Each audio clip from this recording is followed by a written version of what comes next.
बिस्मिल्लाहिर्रहमानिर्रहीम अस्सलाम वालेकुम वरहमतुल्लाह। उम्मीद है जी आप सब खैरियत से होंगे। मेरी बताई हुई एहतियात, हिदायत और नुस्ख़ाजात पे अमल करके एक सेहतमंद और खुशगवार ज़िंदगी आप गुजार रहे होंगे। आज का जो मेरा टॉपिक है बड़ा अहम टॉपिक है नौजवान बच्चों और बच्चियों के लिए जिनके घर के मामलात ख़राब हो रहे हैं ज़ीरो स्पर्म्स मोर्टेलिटी की वजह से। ज़ीरो स्पर्म्स जो है वो हो जाते हैं मर्द के।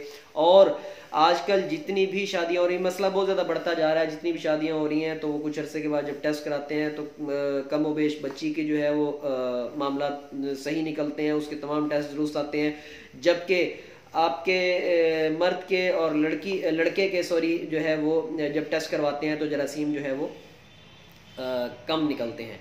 तो अब मुझे इसके लिए बहुत ज़्यादा रिक्वेस्ट आ रही थी कि हकीम साहब आप अपने मतलब का मुजर्रब नुस्खा बताएं कि जो नुस्खा जो है वो आप इस्तेमाल कराते आ रहे हैं। मैं आपको नुस्खा बताने से पहले मैं थोड़ा सा आपको इसके बारे में ब्रीफ कर दूं कि ये मसला इतना बढ़ता क्यों जा रहा है। इसकी 2 से 3 मोटी मोटी वजूहात हैं, वो मैं आपको फ़र्दन बता दूं। सबसे पहली वजूहात के अंदर जो सबसे पहली वजह है वो है आपके जितनी भी अजनास हैं, जितनी भी सब्जियां हैं, जितने भी आपके फ्रूट्स हैं, वो तमाम के तमाम गंदे पानी से उनकी जो है वो आपाशी हो रही है। गंदा पानी आपके सीवरेज का, आपके गंद का, आपके तमाम जितना भी सीवरेज है वो खेतों में जा रहा है।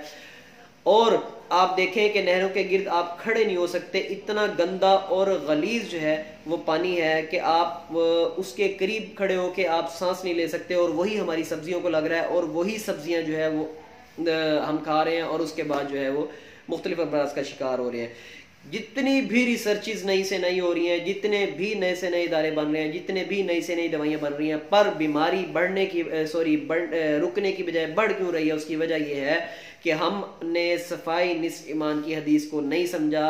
सफाई निस्फ ईमान की हदीस का दायरा कार आपके माशरे के, आपके मुल्क के तमाम ही शोबा जात पे उसका इम्प्लीमेंट होना चाहिए था कि आप हर चीज में सफाई इख्तियार करें। सिर्फ नमाज और कुरान के वक्त तहारत और पाकीज़गी जो है वो ज़रूरी तो है, उसके अलावा नमाज और कुरान पाक पढ़ने के साथ साथ जो तहारत और पाकीज़गी तो ज़रूरी है, लेकिन उसके अलावा तहारत और पाकीज़गी के मानी आपके खाने पीने में भी हैं, आपके उठने बैठने में भी हैं, आपके ज़िंदगी के हर शोबे के अंदर। आप खाना होटलों में तैयार जो हो रहा है वो देख लें, आप खेतों के अंदर जो कुछ गलाजत जारी है, क्या ये हमारा निस्फ ईमान ख़त्म नहीं हो चुका? मुझे ये बताएं कि क्या आप जो कुछ गलाजत आपके इसमें से जा रही है, आपके सीवरेज के अंदर से जा रही है, आप नहरों में उसको डाल रहे हैं और उसके बाद क्या हम लोग उसको खा रहे हैं, तो क्या हमारा जो है वो जिस्म जो है वो बीमारियों का शिकार नहीं होगा? तो इस बात को समझें सबसे पहले। इसके लिए लोग खुदारा मैं इसके लिए लोगों को बहुत ज़्यादा जो है वो अवेयर करने की कोशिश कर रहा हूँ। इसके ख़िलाफ़ आवाज़ उठाएं ताकि हमारी सारी की सारी जितनी भी एग्रीकल्चर इंडस्ट्री है, हमारे हुक्काम बाला तक इसकी आवाज़ पहुँचे और लोगों को इसका शऊर आए और हुकूमत इसके लिए जो है वो स्टेप्स उठाए कि ये गंदा पानी, सीवरेज का पानी जो है ये सब्जियों को और अजनास को और फ्रूट्स को ना दिया जाए। दूसरी वजह, इसकी वजह हम लोग मसालों का बेदरेग इस्तेमाल करते हैं। मैं अक्सर समझाता हूँ लोगों को कि मसाले जो है वो कम इस्तेमाल करें। मसाले तेज़ाबियत पैदा करते हैं और तेज़ाबियत अल्टीमेट आपके जो है वो पस सेल्स को बढ़ा देती है, आपके जिस्म में तेज़ाबी मादों को बढ़ा देती है। और तेज़ाब के अंदर कोई भी किसी भी किस्म के जो साले रतूबात हैं, साले जरासीम हैं, वो नहीं रह पाते। आपकी इसकी जो तीसरी मेन वजह आपके खाने के बाद आपके ड्रिंक्स का बहुत ज़्यादा इस्तेमाल, आप ठंडे मशरूबात का बहुत ज़्यादा इस्तेमाल करते हैं। बॉडी के अंदर टॉक्सिन्स जमा हो जाते हैं। बॉडी के अंदर टॉक्सिन्स जमा होने की वजह से पूरे जिस्म का निज़ाम दरम बरम हो जाता है, आसाबी तौर पे वीकनेस हो जाती है।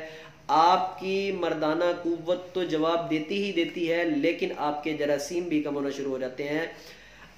अभी तो ये बात साइंटिफिकली प्रूव्ड हो चुकी है कि जितने भी आपके ये ड्रिंक्स हैं, मैं किसी भी ड्रिंक का नाम नहीं ले रहा, जितने भी कोल्ड ड्रिंक्स हैं ये सारे के सारे एसिडिटी पैदा करते हैं। और एसिडिटी आपको पता है कि एसिडिटी जो है वो अल्कलाइन की ज़िद है और इसके अंदर आपके जरासीम जो है वो मर जाते हैं। ये सारी मैंने मोटी मोटी वजूहात आपको बता दी। और इसके अलावा जो एक वजह जो है वो मैं उसको बहुत ज़्यादा जो है वो आपको उस पर तवज्जो दिलाना चाहता हूँ कि फाशी का बहुत ज़्यादा जो है वो बढ़ चुका है माहौल। नौजवान जो है वो मुख्तलिफ़ किस्म की गलत सोहबतों का शिकार है, जरियान और एहतलाम जिसकी वजह से बढ़ जाता है, जिसकी वजह से कच्ची मनी ही ज़ाया होती रहती है और उसका ख़मीर उठने की और उसके अंदर जरासीम पैदा होने की स्टेज ही नहीं बन पाती। जब वो उस स्टेज तक नहीं बन पाएगा, देखें आपकी एक दिन एक मरतबा की जो मनी है वो तकरीबन 4 दिनों में जाके तैयार होती है, 5वें 6ठे दिन उस पर खमीर उठता है, 7वें 8वें दिन उसके अंदर जो है वो जरासीम पैदा होना शुरू हो जाते हैं। तो अभी अगर कच्ची मनी ही ज़ाया होती रहेगी तो उस स्टेज तक तो पहुंच ही नहीं पाएगी, और जब उस स्टेज तक नहीं पहुंच पाएगी तो फिर जरासीम जो है वो आहिस्ता आहिस्ता बिल्कुल बनना बंद हो जाते हैं। तो ये मेन वजूहात मैंने आपको बता दी हैं। तो जिन लोगों को सवाल जो है वो बहुत ज़्यादा इसका समझ नहीं आता कि ये हकीम साहब ये होता क्यों है, ये हो क्यों रहा है, तो मैंने ये सारा डिटेल से आपको आज बता दिया कि ये इसकी मेन मोटी मोटी वजूहात हैं। अच्छा, इसका नुस्खा जो है आप नोट फरमा लें। नुस्खा मैं आपको बताने लगा हूँ। नुस्खा वालिद साहब ने मेरे हज़ारों मरीजों को इस्तेमाल कराया, अल्हम्दुलिल्लाह उनको स्पर्म जो है 80% तक 2 महीने तक चले गए, और अल्हम्दुलिल्लाह हज़ारों मरीजों पे मैं भी इस्तेमाल करा चुका हूँ। मुजर्रब नुस्खा है, मेरे मतलब का माया नाज नुस्खा है। इसको आप बनाएं और मुझे दुआओं में याद रखिए। नुस्खे को आप नोट फरमा लें और नुस्खे को ज़रा तवज्जो से नोट फरमा लिया करें। फिर आप लोग जो है वो मुझे बार बार जो है वो कॉल्स और मैसेज करते हैं, तो मुझे फ़र्दन सबको जवाब देना पड़ता है और बहुत ज़्यादा मेरे लिए मसरूफियत बढ़ जाती है। तो आप कोशिश किया करें कि वीडियो में ज़रा तसल्ली से मैं बड़े आसान तरीके से और बड़े आसान अल्फाज में आपको समझाता हूँ। सालब मिस्री, सालब पंजा, सालब मिस्री, सालब पंजा, ये दोनों आपने लेनी है 100 ग्राम। सालब मिस्री मोटे वाली लेनी है, अच्छे पंसारी से लेनी है, जिसका काम बहुत ज्यादा चलता हो। छोटे पंसार से नहीं लेना, उसके पास पुरानी पड़ी होगी, वो खराब हुई भी होगी, कीड़ा लगा हुआ होगा। सालब मिस्री, सालब पंजा, ये दोनों लेने हैं आपने 100 ग्राम। इसके अलावा आपने लेनी है लाजवंती 50 ग्राम, मूसली इंडिया 100 ग्राम और इलायची खुर्द, छोटी इलायची को बोलते हैं, ये लेनी है आपने 20 ग्राम। ये सारी अशिया आप ले लें, इनको आप कूट लें। कूटने के बाद इनको आप किसी जार में महफूज करके रख लें। 1 तोला दवा, 1 तोला से मतलब ये कि 1 टेबल स्पून आप सुबह निहार मुंह नाश्ता करने से 1 घंटा पहले दूध के साथ ले लें। इसी तरह रात के खाने से 1 घंटा पहले दूध के साथ ले लें। मुसलसल लें 1 से 1.5 माह, पहले 1 माह इस्तेमाल करें, इस्तेमाल करने से पहले टेस्ट करा लें और इस्तेमाल करने के 1 माह के बाद टेस्ट करा लें। जितना मैंने मिकदार बताई है ये इतनी तकरीबन 1 माह के लिए काफ़ी है, और 1 तोले से दवाई और खुराक कम ना हो।